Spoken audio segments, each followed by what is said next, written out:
습니다. KBS 뉴스 최민영입니다. 지금까지 KBS 뉴스광장을 1TV와 동시에 들으셨습니다. 지금 시각 6시 15분입니다. KBS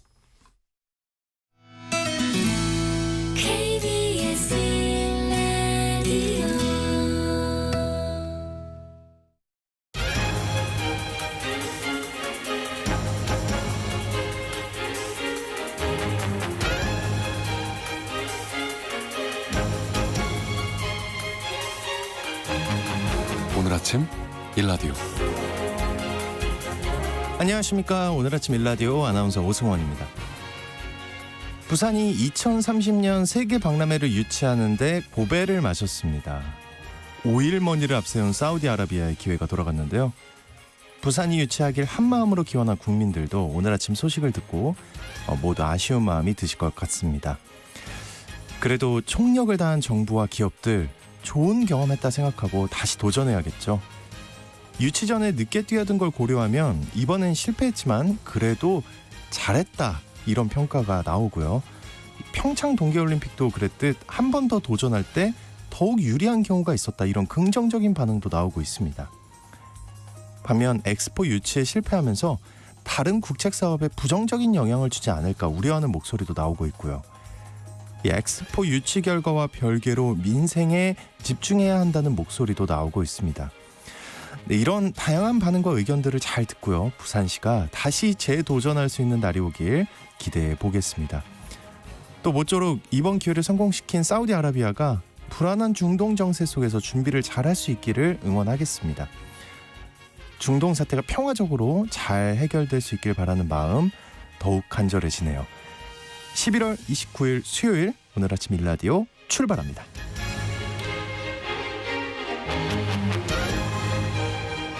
오늘 아침 일라디오 이 시간은 물론 KBS 일라디오의 모든 프로그램은 유튜브 KBS 일라디오 공식 채널이나 모바일 콩 어플리케이션을 통해 실시간으로 함께 하실 수 있습니다. KBS 일라디오 채널 구독과 좋아요, 댓글 많이 부탁드립니다. 자, 수요일입니다. 농수산 뉴스 전해드리고요. 마케팅 아이디 업 시간에는 디자인 하나로 주목받는 요즘 브랜드들에 대해 살펴보겠습니다.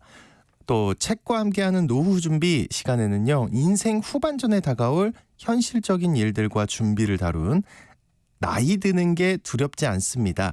라는 제목의 책을 읽어보겠습니다. 자, 오늘 청취자 여러분들 참여하실 수 있는 퀴즈 드립니다. 앞서 사우디아라비아가 2030 엑스포를 유치하게 된 소식 전해드렸는데요. 엑스포 개최지로 결정된 도시 사우디의 수도는 어디일까요? 네, 좀 낯설 수도 있죠. 네, 보기 드릴게요. 1번 마드리드, 2번 리야드. 네, 1번 마드리드, 2번 리야드.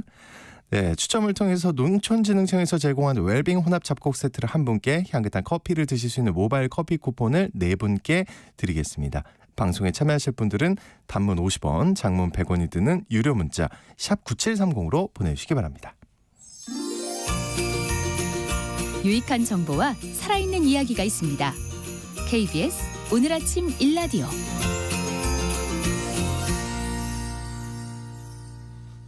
농수산 뉴스 시간입니다. 내년도 한우와 돼지 등 주요 축산물 가격이 올해보다 약세를 보일 것 같다는 전망이 나와 있는데요. 이 소식 살펴보겠습니다. 농어민신문의 이진우 기자님과 살펴보겠습니다. 안녕하십니까? 네, 안녕하십니까? 네, 올해 전방위적으로 물가 부담이 커졌는데요. 소비자 입장에서는 반가운 소식일 것 같아요. 내년도 한우와 돼지 등 주요 축산물 가격이 올해보다 떨어진다고요?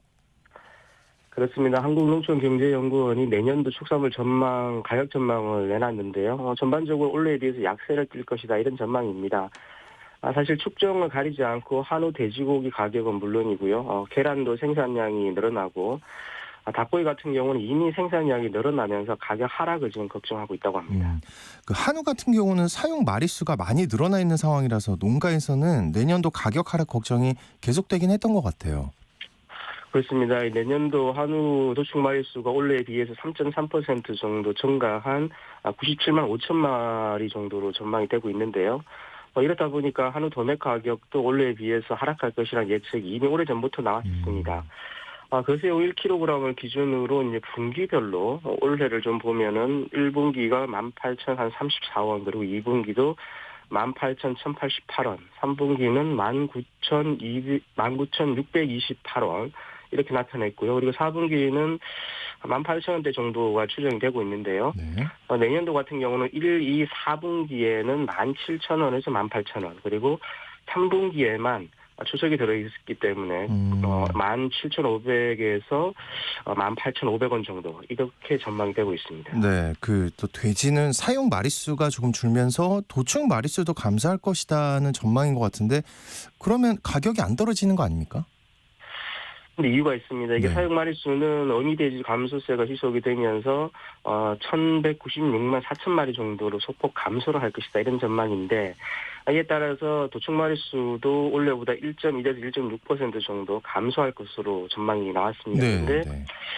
이 도축 마리수가 감소할 것이라는 전망임에도 불구하고 국내 돼지고기 재고량이 늘어나면서 내년도 도매 가격이 킬로그램당 4,900원에서 5,100원 사이, 그러니까 올해가 한 5,151원 정도 평균이 될 거라고 보고 있는데요.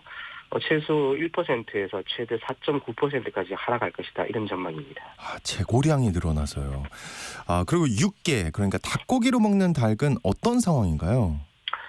지금 입식이 크게 늘어나고 있는 상황입니다. 그래서 그리고 이게 잠깐만 내달 것만 이제 들여다보더라도 네. 12월 전망만 봐도 전년 대비 8.6% 정도 늘어난 6,617만 마리 정도에서 6,741만 마리가 지금 이식될 것이다 이런 예상이 되고 있고요.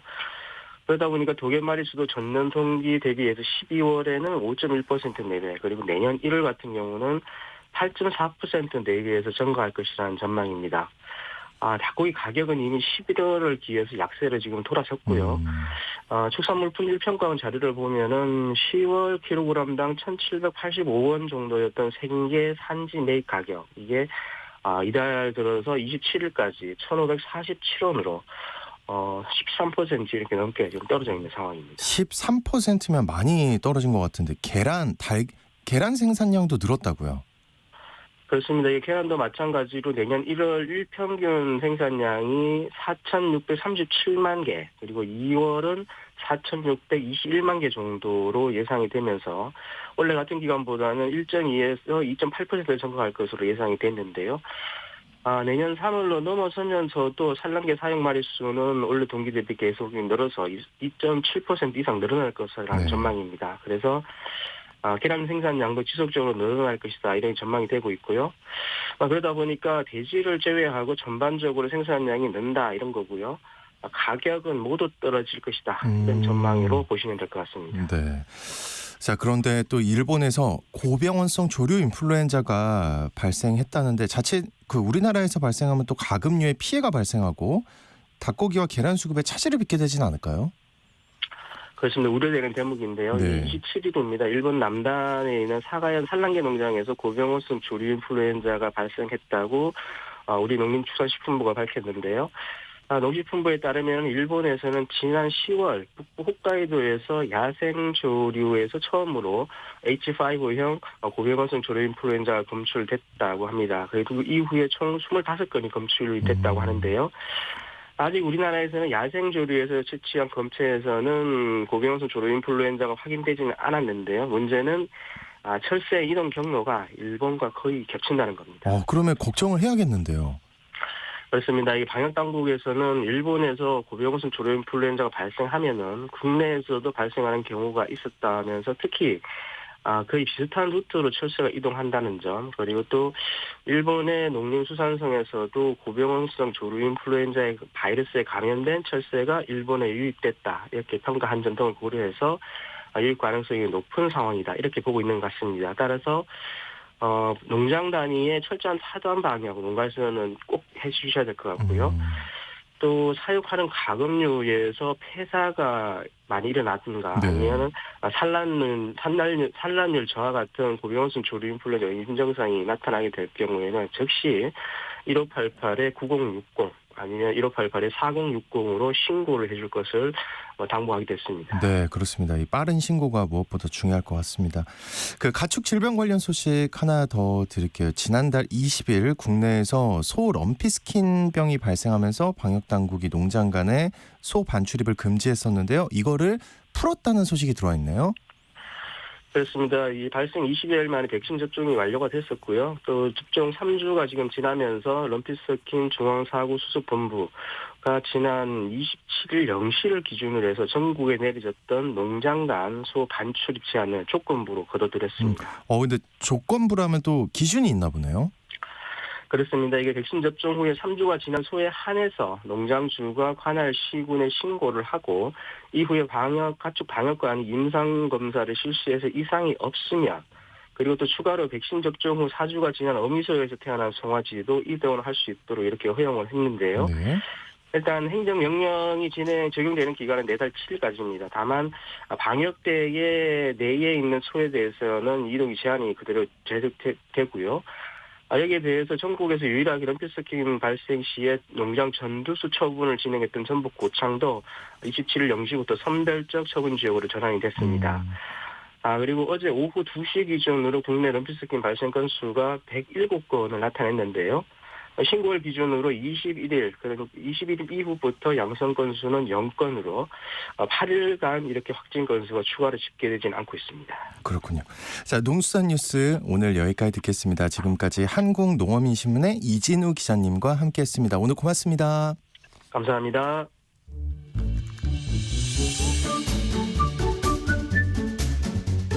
아침을 여는 기분 좋은 습관. KBS 오늘 아침 1라디오.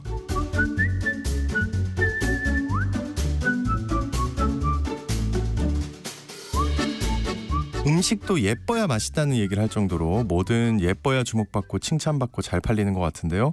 이 상품 외형의 중요성이 그 디자인 마케팅의 요소가 되는 경우가 많다고요. 네, 맞습니다. 네. 네, 제품이 SNS에 자랑할 만한지를 중요하게 생각하는 소비자들이 늘어나면서 제품 자체뿐만 아니라 제품 포장 디자인까지 수많은 예술적인 요소들이 마케팅에 포함이 되고 있거든요. 특별히 좋은 모델들을 쓰지 않아도 잘 디자인된 제품 하나가 광고 효과를 높이기 때문입니다. 그래서 제품의 기능적인 경쟁력이 사실 최근에는 특별히 우위에 있는 제품들은 없잖아요. 다 비슷비슷하거든요. 그렇죠. 네, 그래서 고객들이 우리 제품의 특별함을 잘 모르기도 하고요. 또 진열대에서 물건을 고를 때 눈에 띄는 물건을 찾는 경우들이 많거든요. 그래서 브랜드의 개성을 보여줄 수 있는 여러 가지 수단 중에서 하나인 디자인에 얼마나 기업들이 진심인지 한번 오늘 이야기를 해보려고 합니다. 근데 그 이야기를 하기 전에 우리가 인사를 하는. 그러니까요. 계속 얘기를 하시면 웃고 계시길래 그럼 제가 스스로 소개를 하고 시작했어야 했나 생각이 들었습니다. 이게 어떻게 된 상황이냐면요. 청취자분들. 제 민정 대표님이 들어오시길래 저는 반갑게 인사를 하잖아요. 그죠? 인사를 하고 저는 인사를 했다라고 생각을 하는 거예요. 네, 저희끼리만 인사를 했네요. 방송에서 인사를 못했다. 이렇게 제가 초보적인 오늘 하여튼 마케팅 아이디어 그 디자인 마케팅에 대해서 우리 마이테스트의 민정 대표님과 얘기를 할 건데 그 디자인 마케팅은 특히 이 경쟁이 심한 산업군에서 활용될 것 같은데 그 일단 화장품이 저는 가장 먼저 떠오르거든요. 네. 맞습니다. 네, 사실 화장품 브랜드 개수가 얼만큼 되는가 사실 구체적인 통계까지는 나와 있지 않은데 왜냐하면 그 매해마다 매년 없어지고 새로 생기는 브랜드가 너무 많기 때문이에요. 근데 추측을 해보자면 한 온라인 쇼핑몰 단 하나의 온라인 쇼핑몰에만 1,500개의 화장품 브랜드가 입점해 있고 그러니까 평균적으로 온라인 쇼핑몰마다 800개에서 1,000개 사이의 화장품 브랜드가 입점돼 제품이 있고. 아니라 네, 제품의 경우에는 약 15,000개 정도씩 입점을 해 있다고 해요. 그래서 매년 수백 개의 브랜드가 쏟아져 나오고 있는 이 화장품 업계에서는 마케팅이 정말 치열한 분야거든요. 특히 처음 제품을 출시하는 이제 신생 브랜드들 같은 경우에는 고민이 더 심하고 우리 브랜드를 어떻게 알릴 것인가 이런 고민들이 이제 있습니다. 근데 작년에 이제 새롭게 그 런칭을 한 국내 비건 화장품 브랜드에서 런칭한 지 1년도 안 됐는데 지금 젊은 소비자들 사이에서 굉장히 주목을 받고 있거든요. 네. 이게 바로 그 아이디어가 이제 톡톡 튀는 케이스 디자인 때문에. 케이스 디자인이요? 네네. 사실 화장품 케이스 디자인이라고 하면은 뭐 립스틱의 경우에는 약간 긴 원통 모양의 그렇죠. 네, 돌리면, 돌리면 나오는 거. 네, 그리고 뭐 쿠션이나 뭐 파운데이션 같은 경우는 네모난, 네모난 통에 들어있고 여는 그런 용기 디자인이 대부분인데. 이 회사에서는 립글로즈 혹은 이제 립스틱의 용기를 물감처럼 만들어서 물감. 네, 물감의 그 모양과 똑같이 만들어서 립글로즈나 립밤을 짜서 쓸 수 있게 만들었어요. 네, 그리고 방금 말씀드렸던 기초 화장에 쓰는 쿠션 같은 경우에는 이름이 같은 정말 소파 위에 올려놓는 쿠션 모양으로 케이스를 만든 거예요. 네. 그래서 이거는 귀여워서라도 하나 소장하고 싶을 것 같은데. 네, 그니까요. 그래서 소비자들이 하나같이 얘기하는 후기가 가방에서 이 제품을 꺼낼 때마다 사람들이 예쁘다. 네, 어디 제품이냐 이렇게 물어봐서 뿌듯했다라고 하더라고요. 네, 그럴만하네요. 네. 또 다른 국내 화장품 브랜드는 MZ세대에게 유행인 약과 아시죠? 약과. 먹는 유행이에요? 약과. 네, 그건 아는데. 네, 먹는. 그게 MZ세대한테 유행이에요? 네, 네. 그래서 뭐 어른들만 좋아하는 게 아니라 뭐 약과 티켓팅, 약캐팅이라는 단어가 나올 정도로 약과가 되게 유명하거든요. 유행인데 화장품 브랜드에서 약과 에디션을 한정판으로 내놓은 거예요. 그래서 색조 제품에 약과 색깔과 유사한 톤들로 구성을 하기도 했고, 그다음에 패키지를 약과를 포장하는 것과 똑같이 만들어서 더욱더 인기를 끌었는데요. 이렇게 기존의 고정관념을 깬 디자인들이 증가하고 있는 추세라고 볼 수 있습니다. 야, 얘기 들어도 대단합니다, 진짜. 네. 예. 그리고 또 이 굿즈 디자인을 통해서 기업을 자연스럽게 알린 우유 회사가 있다고요. 네, 맞습니다. 사실 우유 회사 같은 경우에는 마케팅을 하기가 쉽지가 않거든요. 정말 비슷하고 내용. 그러니까요. 이건 마차에도 그렇게 없고. 네, 맞아요. 그래서 소비자들한테도 뭐 특정한 브랜드를 선호하는 소비자가 아닌 이상은 정말 마트에 가서 그날 할인하는 우유를 구매하시는 그렇죠. 분들도 있고. 그 중에 유통기한 제일 긴 거. 네, 맞아요. 그래서 기능적인 면에 조금 더 이제 중점을 두는 경우가 많은데, 이 우유 회사는 그 S전자 회사의 무선 이어폰 쪽하고 같이 콜라보를 한 거예요. 우유랑 이어폰이요. 네, 뜬금없는데. 네, 그렇게 생각하실 수 있겠지만 또 그 S전자의 그 무선 이어폰이 케이스 맛집으로 유명하거든요.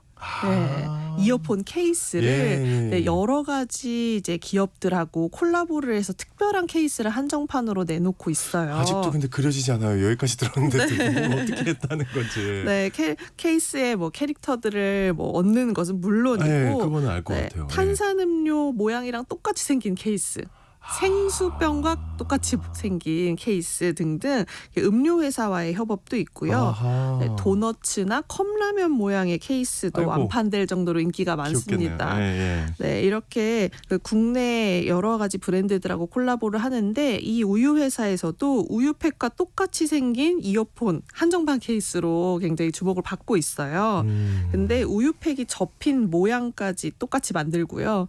케이스의 종류가 저지방, 무지방 우유 버전도 있고, 네, 그리고 우유팩에는 당연히 영양 성분이 들어가잖아요. 이 영양 성분에는 마케터의 고뇌가 99%다라고 써 있을 정도로 귀여운 멘트까지 있습니다. 세상에, 네. 그래서 소비자들도 진심인 게 포장을 뜯었는데 우유 향기가 나는 것 같다라는 후기를 남기면서 이 기업에게 굉장히 관심을 보이고 있고, 심지어 이 무선 이어폰 브랜드가 지금까지 많은 협업이 있었지만 이 우유 회사와의 이 협업 때문에 이들에 대해서 알게 되었다는 이야기들도 있어요. 네, 그래서 다른 이어폰 브랜드들 케이스도 만들어달라라는 후기가 올라올 정도로 굉장히 관심을 받고 칭찬을 받고 있습니다. 굉장히 센스가 있네요. 네, 그래서 네, 우리 사실 말씀드렸듯이 우유 브랜드가 품질 강조 이외에는 지금까지는 사실 광고할 때도 뭔가 강조할 포인트가 없었는데, 항상 기억나는 게 이제 몇 등 맞아요. 청정 농장 나오고 이제 이런 거였는데. 맞아요. 이제는 디자인을 활용해서 브랜드를 알리는 마케팅 활동이 좀 주목을 받고 있는 것 같습니다. 그렇군요. 또 이 브랜드의 정체성을 이게 가능한지 모르겠는데, 브랜드의 정체성을 디자인적인 요소로 만들어서 홍보하는 기업이 있다고요. 네, 맞습니다. 한 그 재활용, 요즘 새활용이라고도 하는데 그 브랜드 사례입니다. 리사이클이나 업사이클이라는 단어를 많이 들어봤죠. 마케팅에 활용하는 기업들 많이 있거든요. 근데 이 브랜드는 이 브랜드에서 취급하는 모든 제품들을 업사이클을 통해서 만든다고 해요. 그래서 이 브랜드의 로고마저도 업사이클이라는 그 철자를 새롭게 조합해서 그래요? 만들 정도로 굉장히 재미를 위한 장치로까지 활용을 하고 있고요. 또 이 브랜드의 가장 유명한 제품은 폐 우산으로 만든 스마트폰 케이스라고 해요. 근데 이 두 가지 아이템을 고른 이유가 그 우산 살하고 천이 섞여 있는 이 우산들이 그 폐기물 중에서도 1급 폐기물이고 스마트폰 케이스도 소재가 굉장히 다양하잖아요. 예. 뭐 플라스틱부터 뭐 많죠. 젤리 소재도 예. 있고요. 이렇게 다양한 소재가 섞여 있는 것 때문에 재활용이 가장 어려운 제품 중에 하나라고 합니다.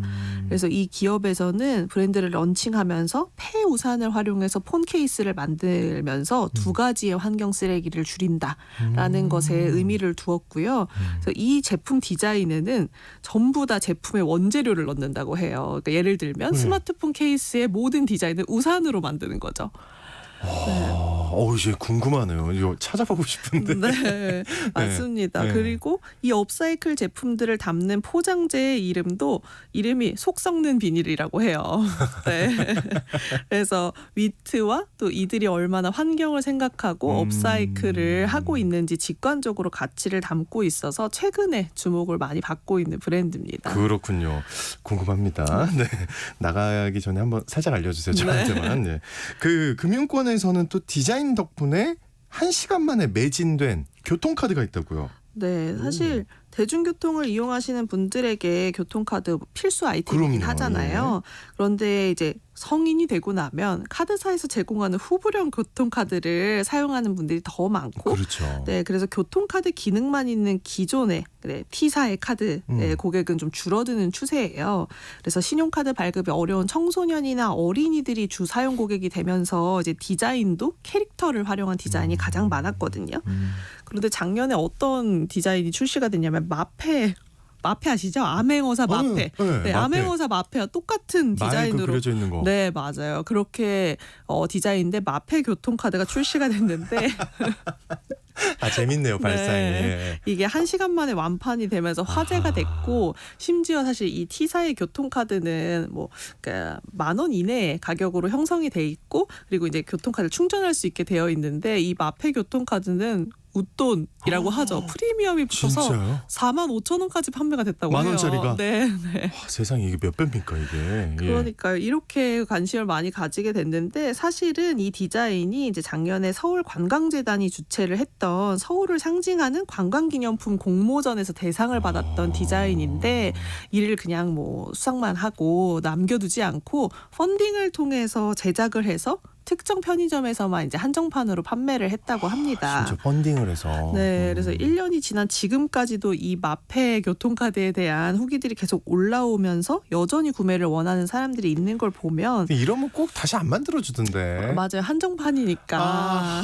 네. 해줬으면 좋겠는데 저도 구경하고 싶은데 실물로. 예. 그러니까요. 그래서 네. 이런 그 단순 공기업 성격의 회사들이 디자인을 통해서 힙하다라는 브랜드 인식까지 얻게 되는 효과가 있었다고 합니다. 네, 오늘 궁금한 게 한두 개가 아닌데요. 찾아보고 싶은 게 그 대학교에서도 디자인에 진심이라는 얘기가 있는데 심지어 학생증 제작을 위해서 투표까지 하는 학교가 있다는데 네. 야 대단한데요. 무슨 투표일까요 이게? 어떤 네. 걸 제작하기를? 과거에 우리가 대학교 학생증이라고 하면은 디자인을 떠올리기에는 굉장히 아무것도 없죠. 네. 네, 정보만 있죠 그냥. 맞아요. 저의 사진과 그렇죠. 증명사진과 얼어있는 네. 얼굴과. 네, 예. 학번과 그리고 학과가 나와 있는 게 그쵸. 전부였거든요. 네. 신분증의 역할을 그쳤는데 그리고 이제 여기에 이제 입출금 기능이라든지 뭐 교통카드 기능을 맞아요. 소소하게 넣은 정도였습니다. 그런데 작년에 이제 대학생들이 이제 활동하는 최대 커뮤니티에서 학생증 디자인에 대한 설문이 하나 올라왔대요. 네. 근데 응답자의 88%가 디자인이 마음에 들지 않는다라고 그렇죠. 했고 네. 이것 때문에 학생증을 발급받고 싶지 않다라는 응답도 그 있었대요. 그 친구는 네. 대단하네요. 네. 근데 이것 때문에 이제 대학교에서 디자인에 관심을 가졌는데 있었는데 사실 대학교보다도 조금 더 정확히 말하면 학생증과 제휴하고 있는 금융사들이 관심을 갖게 된 겁니다. 네. 네, 성인이 되고 나서 학생증이 연결된 계좌들을 통해서 금융 거래를 하면서 사실 우리의 첫 고객이 될 수 맞아요. 있는 기회라서 사실 네. 기업들이 대학교하고 제휴를 하고 있는데 디자인 때문에 발급을 안 한다는 게 굉장히 큰 이슈이자 타격이거든요. 그래서 작년을 기점으로 해서 학교의 로고, 색상 또 정체성을 보여줄 수 있는 상징적인 물건들을 디자인에 담기도 했고요. 학교 마스코트를 반영하기도 했어요. 그래서 이런 디자인 시안들을 그대로 투표에 올려서 공모전 열기까지 잘했네요. 했다고 합니다. 네. 디자인 하나가 수천에서 수만 명의 고객까지 이제 좌지우지할 정도이기 때문에 당연히 금융권에서도 관심을 가지고 있는 것 같습니다. 정말 그런 것 같은 게 저도 그 대학 다닐 때 쓰던 은행 거래하던 은행을 회사 들어와서도 계속 했던 것 같아요. 몇 년 동안. 네, 맞아요. 저도 그렇거든요. 근데 네. 익숙함이 정말 무서운 맞아요. 것 같아요. 분명히 이 KBS에서 다른 데를 하라고 했는데 제가 그냥 썼거든요. 그렇군요. 이게 디자인이 뛰어난 제품에 소비자들이 반응하는 게 당연한 것 같아요.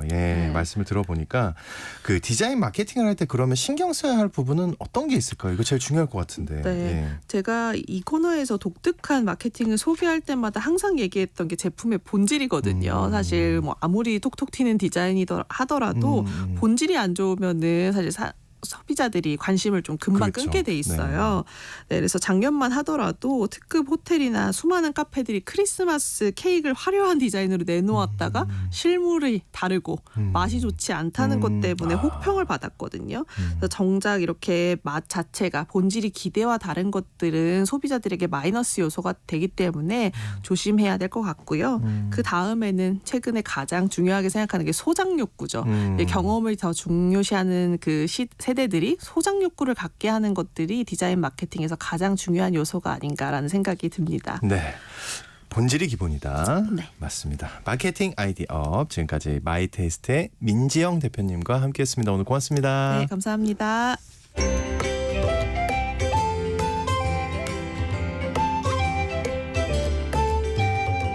상쾌한 하루의 시작.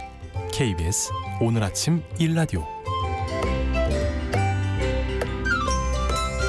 인생 100세 시대라는 말이 유행을 하면서 인생 후반전의 개념도 많이 바뀌었습니다. 인생 80세 시대에는 그 40살이 인생 반환점으로 인식이 됐지만 요즘은 50세라고 여기는 사람이 많은데요. 자, 그러면 여러분은 인생 후반 50년 동안 언제 무슨 일이 일어날지 생각해 본 적이 있으십니까? 네. 오늘 책과 함께하는 노후 준비 시간 50세부터 100세에 이르기까지 매년 무슨 일이 일어나는지 알려주는 나이 드는 게 두렵지 않습니다. 라는 제목의 책을 함께 읽어보겠습니다. 미래에셋 투자와 연금센터의 김동엽 상무님 나와주셨습니다. 안녕하십니까? 네, 안녕하십니까? 네. 오늘 어떤 책입니까? 나이 드는 게 두렵지 않습니다. 올해 초에 제가 일본에 좀 정통하신 지인분을 만났는데 네. 그분께서 이제 요코타 쇼타라는 분이 지었던 노후 연표라는 책을 한번 읽어보라고 그러더라고요. 노후 연표. 뭐 제가 하는 연표로 일이- 이렇게 나왔는데. 예. 제가 하는 일이 이제 은퇴나 뭐 노후 준비 관련 일 하니까 이건 한번 읽어보면 일본에서 베스트셀러 된 책인데 꽤 도움이 많이 될 거다. 그래서 마침 그때 저희 와이프가 일본에 여행을 가는 중이라서 서점에서 하나 사와라. 그래가지고 집에 와서 보니까 이제 짧은 일본어 실력으로 보니까 뭐 문자는 되게 괜찮더라고요. 짧은 실력이 아니신 것 같아요. 지금 한자 세대라서 한문으로 대충 다 파악하는 그런 세대인데 괜찮아서 이거 괜찮겠다라고 보고 뭐 번역기 잘 돼 있잖아요. 한번 쭉 읽어보니까 괜찮다. 이거 한국에 번역돼 있나라고 찾아봤더니 없더라고요. 네. 그래서 이거 내가 번역이라도 해볼까 이런 생각이 들 정도로 되게 내용이. 재미있는 책이라서 그래서 번역을 하려면 진짜 꼼꼼하게 찾아봐야 되잖아요. 네, 봤더니 이게 노후 연표 이렇게 번역돼 있는 게 아니고 나이 드는 게 두렵지 않습니다라는 제목으로 번역이 돼 있더라고요. 이미 돼 있었군요. 이게 매칭이 안 돼가지고 어렵게 일본어로 읽었는데 여하튼 뭐 그래서 이제 한국어 책도 사가지고 다시 한 번 더 읽어봤는데 이건 꼭 소개시켜 드려야 되겠다라는 생각이 들었어요. 그래서 인생 후반전을 시작하면서 이제 앞으로 뭐 삶에서 어떤 일이 언제 일어날지 궁금한 분들 많잖아요. 그리고 또 이런 문제에 직면해서 난참 문제도 어떻게 대처할지 이런 게 궁금하신 분들한테는 한번 읽어보면 좋은 길라잡이가 될 수 있을 것 같습니다. 네, 순간적으로 김동혁 산모님 그 번역가로 데뷔하는 꿈 꾸셨습니까? 안 꾸셨습니까? 잠시 잠시 꿨고요. 네. 제 실력으로 번역하면 안 되고. 근데 뭔가 살짝 아쉬움이 묻어나가지고 맞아요. 약간 아쉬움이 있었습니다.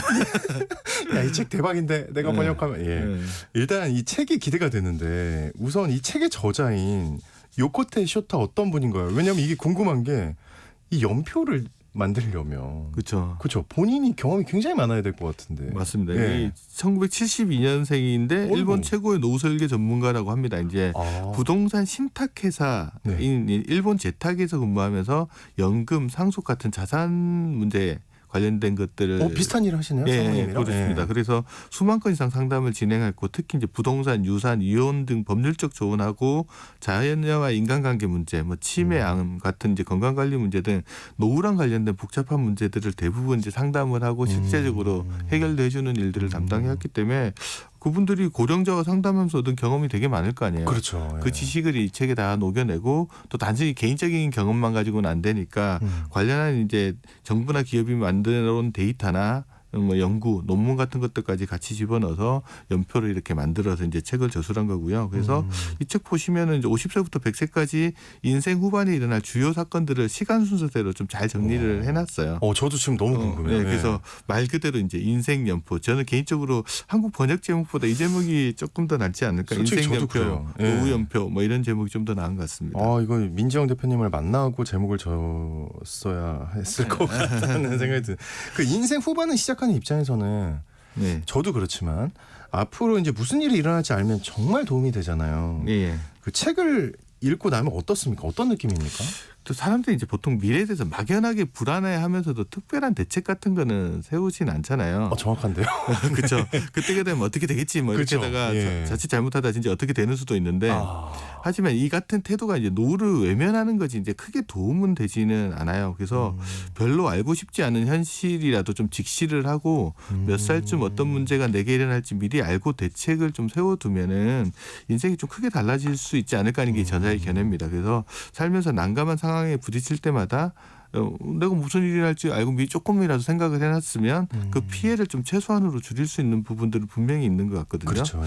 그렇다고 또 젊은 시절부터 막 노후 준비에만 매몰돼서 그렇게 살라는 건 아니고 지금을 못 즐기고 막 이 저자의 말은 그냥 적어도 알고는 있자. 앞으로 나한테 어떤 일이 일어날지 미리 예상하고 이에 대한 대비책 정도는 생각해 두면 일이 일어났을 때 좀 당황하지 않지 않겠냐. 이게 이제 저자의 견지라고 보시면 됩니다. 그러면은 인생 후반에 어떤 일들이 일어나는지 좀 하나씩 알려주실 수 있을까요? 이분이 이제 50세 딱 시작하면서 제일 먼저 이야기하는 게 그러니까 50부터 시작인 거죠. 지금? 50부터 돌봄퇴직 문제를 돌봄퇴직. 왜냐하면 인생 후반이라고 하는 50대 딱 접어들면 나랑 이제 내 가족 보통 가족이랑 배우자랑 자녀를 이야기하잖아요. 배우자랑 자녀만 생각할 수는 없습니다. 이제 떨어져 살 때 이제 부모님이 돌아오시기 시작합니다. 돌봄 문제를 가지고 돌아오기 시작하는데 이때 문제가 되는 건 뭐냐면 그때 한창 일할 나이잖아요. 50대 초반이면. 그렇죠. 그때 일과 돌봄을 동시에 할 수 있느냐. 이 문제에 부딪히게 되는 거예요. 사실 일도 많아지는 나이긴 하네요. 딱 생각해보면. 지금 한국인 40, 50대 직장인들 중에 가장 큰 고민 중에 하나가 이걸 겁니다. 실질적으로 회사에 있다 보면 직원들이 이제 연차를 쓰거나 휴가를 갑자기 쓴다라고 했을 때 대부분의 원인이 이제 부모님 병원 모시고 가는 거거든요. 그런 문제들이 분명히 있는 것 같아요. 근데 많은 사람들이 이제 부모님의 간병 문제 이거는 요양시설에 부모님이 입소하면서 본격적으로 시작하는 거 아니냐 이렇게 생각하기 쉬운데 현실은 그렇지가 않습니다. 대부분의 부모님들이 요양시설 가기 꺼려 하시거든요. 저도 보내고 싶지 않은데요. 그래서 그러면 간병이 어디서 시작되냐면 집에서 먼저 시작됩니다. 그 왔다 갔다 하면서 이제 자녀들이 계속 돌봐야 되는 상황들이라서 이 부분의 시작이 좀 더 생각보다는 빠르게 시작한다라는 것들을 좀 알고 계셔야 되고요. 그다음에 요양시설에 입소한다고 또 문제가 해결되는 게 아니고 그 많은 비용 어떻게 감당하느냐라는 게 문제가 돼요. 부모가 이제 다행히 자산이 있어서 그 비용을 충당할 수 있으면 이제 크게 문제가 되지는 않겠지만 만약 그렇지 않다라고 하면 자녀가 그 비용 다 감당을 해야 되는데 입소 비용도 감당해야 되고 뭐 돈은 없고 이렇게 되면은 결국은 회사를 그만두고 전담하는 수밖에 없거든요. 그게 이제 돌봄퇴직이라고 일본에서는 명칭해서 이야기를 하는데 일본 경제산업성 조사에 따르면 현재 돌봄 활동을 하기 위해서 직장을 그만둔 돌봄퇴직자가 일본에서 무려 10만 명에 10만 명이요? 육박한다고 합니다. 야, 근데 부모 간병을 위해서 직장을 그만둬야 되는 상황. 그 개인한테도 너무 힘들고 그럴 것 같긴 한데 이런 생각이 또 들어요. 이 퇴직한다고 예를 들어 돌봄 퇴직을 한다고 해결이 되나요? 그 돌봄 문제가? 일단 부모 돌봄 문제에 한해서만 보면은 예. 어느 정도 문제를 해결될수 모르겠는데 가족적인 전체적인 큰 관점에서 보면 오히려 문제를 양산할 수도 있거든요. 예를 들어 돌봄 퇴직의 가장 큰 문제는 이제 수입이 끊긴다는 거잖아요. 그것도 있고 일단 수입이 끊기는 것도 문제지만 부모 간병이 끝난 다음에 다시 재취업을 한다는 것도 지극히 어려운 상황이라서 그런 문제가 있고요. 그만한 직장을 그러니까 뭐 어딘지는 저는 모르겠지만 비슷한 조건의 직장을 구하기가 굉장히 어려울 것 같아요. 그렇죠. 50대 나이에 재취업한다는 거 쉽지 않은 거고요. 그다음에 이제 직장을 그만두면 또 사라지는 게 있습니다. 매달 붙던 그 우리나라 뭐 국민연금, 일본은 후생연금이라고 하는데 후생연금 적립금도 멈추기 때문에 자신의 노후도 불행해지는 문제들이 갈 수 있습니다. 그래서 이게 문제는 뭐냐 그러면 이제 부모의 돌봄 문제를 나 혼자 해결해야지 이렇게 하는 사고방식이 좀 문제입니다. 예를 들어서 우리가 아이를 키울 때 생각해 보면 보육원, 유치원, 어린이집, 뭐 배우자, 조부모 다 동원돼 가지고 아이 하나 키우잖아요. 마찬가지 부모 간병도 똑같습니다. 나 혼자 해결하는 게 아니고 내 주변의 모든 자원들을 한꺼번에 동원한다라고 한 생각을 가져야 되고요. 일단 뭐 자금이 얼마 정도 필요한지 내가 가지고 있는 게 얼마인지 먼저 확인을 하시고요. 주변의 협력자는 누군지 먼저 좀 확인해 볼 필요가 있습니다. 그래서 그런 다음에 해야 될 게 뭐냐면 내가 지금 실천할 수 있는 게 뭐고 할 수 없는 거는 뭐냐. 있는 거 없는 것들을 정확하게 판단하고 대응하는 것들이 되게 중요할 것 같습니다. 네. 그리고 이 돌봄 퇴직 다음에 맞이하는 다른 문제 또 어떤 게 있을까요? 55세쯤 되면 직위정년이라는 걸 직위정년. 이게 뭐냐 우리나라 임금 피크라고 비슷하다고 생각하면 될 것 같아요. 일본 같은 경우에 1970년대만 하더라도 정년이 55세였는데 80년대 60세로 늘어나고 그다음에 현재는 65세까지는 일할 의사가 있는 사람들 일하게 해주겠다 뭐 이런 식으로 바뀌어 있기는 합니다. 그런데 이렇게 기간이 늘어나면 회사 입장에서 인건비 부담이 될 거 아니에요. 그래서 55세부터 60세까지 이제 늘리면서 그 고용 기간을 늘리면서 급여는 깎는 거예요. 보통 직위정년이 시작되면은 한 20% 정도 임금이 삭감된다라고 합니다. 근데 뭐 월급만 깎이는 게 아니고 이 문제는 뭐냐면은 같이 일하던 부하 직원도 사라집니다. 혼자서 모든 문제들을 좀 해결해야 되는 부분들도 있어서 이 시기에 좀 고난을 일본 직장인들이 좀 어려워하시는 경우들을 많이 겪는 것 같습니다. 안 하던 일, 예전에 하던 일을 다시 해야 되는. 또 그 60대로 넘어가 한번 볼까요? 60대는 어떤 일이 예정돼 있나요? 일본은 진짜 60세가 되면은 퇴직을 하게 되는 거죠. 60세 퇴직하면 공적연금은 65세에 시작되는데 일본 같은 경우에 그럼 60세부터 65세 사이에 소득 공백이 발생하기 때문에 일본 정부에서 이 문제를 해결하기 위해서 채택한 게 뭐냐면 고령자 채용 안정법이라는 거를 만들어놨어요. 이게 뭐냐면 근로자가 희망하면 65세까지 일할 수 있는 거. 그러면 일본 회사들은 어떻게 대응했냐 그러면 이거는 고용을 연장시켜 주는 게 아니고 일단 퇴직을 시킵니다. 퇴직을 시킨 다음에 다시 재고용을 하는 형태를 하게 되면 급여를 되게 낮게 주면서 계약직 사원으로 유지할 수 있잖아요. 그런 식으로 유지해 나가는데 일본의 정년 도달한 사람 중에 한 84%가 이런 방식으로 계속 고용을 택한다라고 합니다. 그런데 급여 수준이 한 3분의 1 정도 수준까지로 떨어지는 경우들이 많고 또 고용 형태가 1년 단위로 재계약을 하는 경우들이 많고 거기다가 이제 여러 가지 소외감도 많이 느낄 거 아니에요. 그래서 마음가짐이나 이런 부분에서 60세에서는 단단히 준비를 해야 되는 부분들이 있는 것 같습니다. 점점 내용이 좀 무거워지긴 하지만 더 가보겠습니다.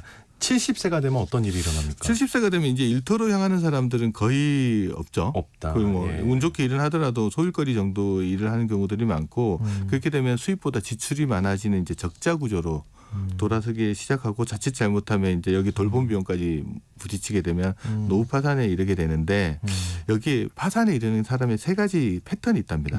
첫 번째가 연금 수입이 없는 사람, 두 번째가 저축이 적은 사람, 세 번째가 사회적으로 고립되어 있는 사람들이 파산에 이를 확률이 높기 때문에 여기에 대한 대비들 같은 것들도 좀 해둘 필요가 있는 것 같습니다. 점점 마음이 무거워지는 와중에 80세 이후에도 있을 것 같아요. 내용 그죠? 있는데 이거는 시간 관계상 독자의 몫으로 남겨두기로 하고 끝으로 상무님께서는 이 책을 어떻게 보셨나요? 찰스 디킨스 소설에 이제 크리스마스 캐럴이라는 게 있죠. 거기 스크루지 나오잖아요. 네, 스크루지. 읽어보진 않아도 스크루지는 다 아시잖아요. 아, 그럼요.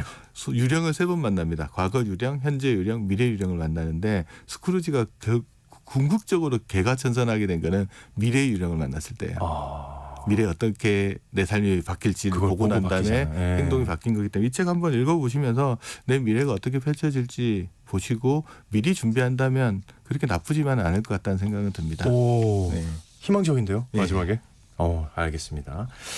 자, 막연한 두려움에서 좀 벗어나서 현실적으로 미래에 대한 준비를 해야 되는 그런 상황인 것 같습니다. 책과 함께하는 노후 준비, 오늘은 나이 드는 게 두렵지 않습니다.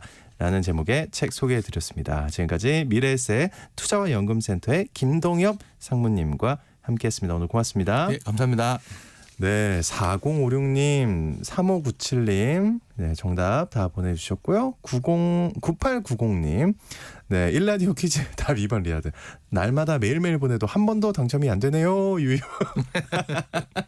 오늘 당첨되셨습니다. 네, 9890님, 기분 좋게 하루 시작하시고요. 그리고 청취자 여러분들 모두 오늘 하루 좋은 하루 보내시길 바랍니다. 저는 내일 다시 돌아오겠습니다. 좋은 하루 보내세요.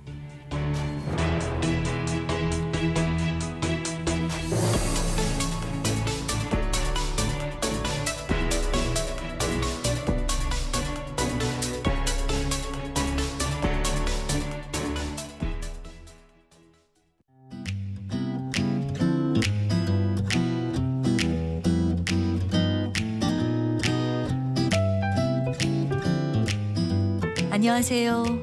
바른말 고운말입니다. 우크라이나와 러시아 사이의 전쟁이 벌써 2년 가까이 계속되고 있습니다. 또 이스라엘과 팔레스타인 사이의 무력 충돌로도 많은 사상자가 나오고 있죠. 이 같은 전쟁 상황 속에서 적의 공격으로 위험이 닥쳐올 때 경보를 발령하는 일이 있습니다.